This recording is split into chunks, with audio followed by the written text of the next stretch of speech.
Hello everybody and welcome to my e lesson. मैं हूं आपका गुरु और आज मैं आपको स्पेशल कंडीशनल फॉर्मेटिंग सिखाऊंगा जो कि किसी एक सेल को हाईलाइट करेगी एक फॉर्मूले के ट्रू होने पे, based on a formula. Example, यहां पे हम लेते हैं कि ये डेट रखी है यहां पे मैंने। अगर ये डेट यहां पे 30 तारीख हो तो उस 30 तारीख को जो भी नाम यहां पे दिखता है वो नाम हाईलाइट हो जाए। देख रहे हैं आप ये होते हुए? बहुत बेहतरीन चीज है ये। यहां पे हमने एक एग्जांपल है, यहां पे तारीखें लिए हैं, यहां पे हमने प्रोडक्ट लिए हैं Honda, Suzuki, Toyota, Mercedes, BMW, Jaguar. बेहतरीन बेहतरीन कारें हैं। जैगवार मेरी अपनी खुद की फेवरेट है। बहुत बहुत अच्छी गाड़ी है। यूनिट सोल्ड, कितने यूनिट्स बेचे हैं, और यहाँ पे नाम लिखा है किस किस ने बेचा है। यहाँ पे देखें हमारे पास, मेरे यहाँ कौन कौन नौकरी करता है। सुपरमैन मेरे यहाँ है, ही मैन है, बैटमैन है, स्पाइडरमैन है, थॉर भी है और आयरन मैन भी है। ये सारे लोग हमारे यहाँ नौकरी करते हैं। सो हम जानना चाहते हैं कि किस तारीख को किस बंदे ने सेल करी है और उसका नाम हाईलाइट हो जाए। और ये हम कर रहे हैं कंडीशनल फॉर्मेटिंग से। लेकिन ये मैंने करा कैसे? यहां पे मैंने एक फॉर्मूला डाला है। अब यहां पे F2 करके देखिए, देखिए यहां पे कोई आपको फॉर्मूला नहीं दिखेगा, यहां पे कोई फॉर्मूला नहीं है। लेकिन फॉर्मूला बैकएंड में है। वो बैकएंड में कैसे डालना है आइए मैं आपको सिखाता हूं। कंडीशनल फॉर्मेटिंग में अगर आपने कलरिंग को डालना है किसी भी चीज पे तो वो सिर्फ एक ही चीज समझता है वो है नहीं, जिस्म की भूख नहीं वो है ट्रू या फॉल्स। मैंने यहां पे देखिए कंडीशन लगाई है कि ये सेल तब रेड, ग्रीन या ब्लू हो जाना चाहिए जब ये सेल इसके बराबर हो, राइट? सो मेरा फॉर्मूला क्या होगा, आइए यहां पे इसको टेस्ट करते हैं। इज इक्वल टू दिस वाला सेल जो कि कभी भी फिक्स रहेगा, F4 दबा के इसको हम फिक्स कर देते हैं, इज इक्वल टू ये। अगर ये सेल इसके बराबर है तो इसको रेड कर दो, करेक्ट है? यही मैं करना चाहता हूं, ठीक है। सो लेकिन मैंने अभी फॉर्मूला नीचे कॉपी भी करना है ना, सो मैं इसको लॉक करता हूं। अब ऐसा यहां ये वाला जो लॉक कर रहे हैं, इस वाले लॉक से मेरे ख्याल से आपको बहुत छोटा दिख रहा होगा। Let me increase the size, font size इसका बढ़ा देता हूं मैं। Is equal to this cell, इसको मैं कर दिया फिक्स F4 दबा के, इज इक्वल टू ये वाला सेल, राइट? अब अगर मैं इसको कॉपी करूंगा तो ये कॉपी हो जाएगा, राइट? लेकिन मैं इसको तरीके से करेंगे कि हम इसको लॉक करके करेंगे। ऐसे अगर लॉक करते हैं तो ये, अब अगर आप ये फॉर्मूला नीचे ड्रैग भी कर दोगे तो ये कभी भी ये इसी को देखता रहेगा। तो हम इसको एक और ट्विस्ट देंगे। अब यहां पे क्या करेगा कि यहां पे रो फिक्स हो जाएगी, ये रो 5 को देखेगा लेकिन कॉलम बदलता रहेगा। हमें वो भी नहीं चाहिए, हमें रो बदलनी है, कॉलम फिक्स करना है। सो हम एक बार और F4 दबाएंगे।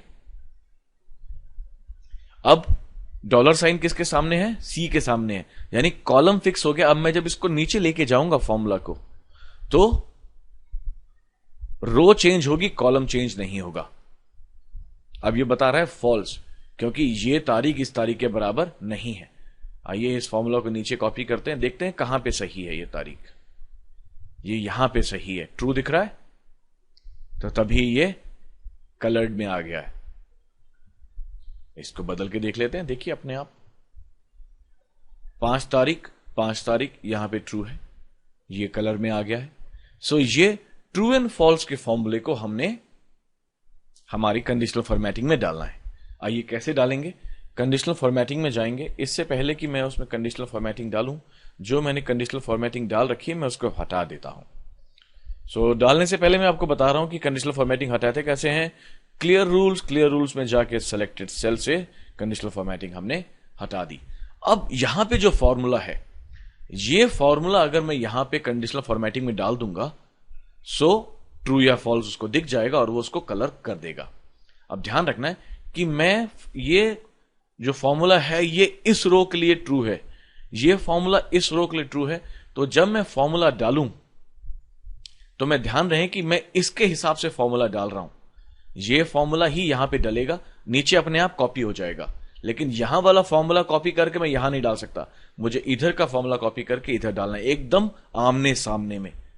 ऑलराइट, सो ये फॉर्मूला हम कॉपी कर लेते हैं। इसको एडिट मोड में हमने कंट्रोल सी करा और हमने इसको सेलेक्ट करा, पूरी रेंज को, कंडीशनल फॉर्मेटिंग में गए और न्यू रूल में गए। न्यू रूल में जाने के बाद हम use a formula to determine which cells to format, यानी कि एक फॉर्मूला दे दो भाई, उसके हिसाब से एक्सेल सेल फॉर्मेट कर देगा।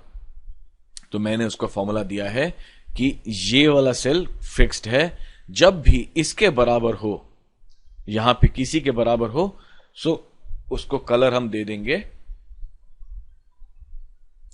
रेड। अब आप उसकी नंबर फॉर्मेटिंग भी कर सकते हैं आपके हिसाब से, आप उसकी फॉन्ट साइज भी कर सकते हैं, आप उसका बॉर्डर भी कर सकते हैं, आप उसका फिल भी कर सकते हैं, जैसा आपके मन में आए वैसा कर सकते हैं। मैंने ये सिंपल करके दिखाया है, is equal to okay okay. अब यहां पे अब मैं चाहूं तो इनको डिलीट भी कर दूं तो इसको कोई मायने नहीं है। ये देखा आपने, इसको करने का एक और तरीका भी है, वो है अगर मान लीजिए मैं इसको क्लियर कर देता हूं, यहां पे मैं मैनेज सेल रूल्स में गया, इसको मैंने डिलीट कर दिया, यहां से ओके कर दिया। अब मेरे को फॉर्मूला डालना है, मैं डायरेक्ट अंदर भी इसके अंदर ही फॉर्मूला डाल सकता हूं। ऑल्ट ओ डी शॉर्टकट की है, न्यू रूल पे जाएंगे, यूज ऑफ फॉर्मूला, आइए यहीं पे बना के देखते हैं फॉर्मूला। इज इक्वल टू ये वाला सेल लॉक्ड है ऑलरेडी, इज इक्वल टू ये वाला सेल। अब ये पूरी तरह लॉक नहीं होना चाहिए, ये केवल कॉलम लॉक होना चाहिए, रो लॉक नहीं होना चाहिए। सो हम रो लॉक, सिर्फ कॉलम लॉक करने के लिए सबसे आगे डॉलर लगाएंगे। देखिए सी क्या चीज है, कॉलम है ना, तो उसके आगे डॉलर लगाया। 5 क्या चीज है, रो, उसके आगे हमने डॉलर नहीं लगाया। यानी आप कॉलम के आगे डॉलर लगा दीजिए तो कॉलम फिक्स हो जाएगा, रो फिक्स नहीं होगी। वही हम चाहते हैं कि फॉर्मूला नीचे तक ट्रेवल करे। Format, red colour, okay okay okay, और ये आपका आंसर आ गया। ये शीट अवेलेबल है आपके लिए डाउनलोड के लिए मेरे वेबसाइट myelesson.org पर। यहां पर जाके आप इस शीट को डाउनलोड कर सकते हैं। मैं कहूंगा जरूर डाउनलोड करें, प्रैक्टिस करने में आपको इजी रहेगा। और इस सीरीज में और भी बहुत सारे वीडियोस आएंगे, उनको आप देखते रहिएगा। उसमें मैं आपको एक पूरी रो को हाईलाइट करना सिखाऊंगा, एक कॉलम को हाईलाइट करना सिखाऊंगा, और भी बहुत सारी चीजें सिखाऊंगा ये सीरीज में, स्पेशल कंडीशनल फॉर्मेटिंग सीरीज में। उम्मीद करता हूं आपको ये वीडियो पसंद आया होगा। सो until the next video, this is your Excel guru now signing off for the day. Have a wonderful day ahead.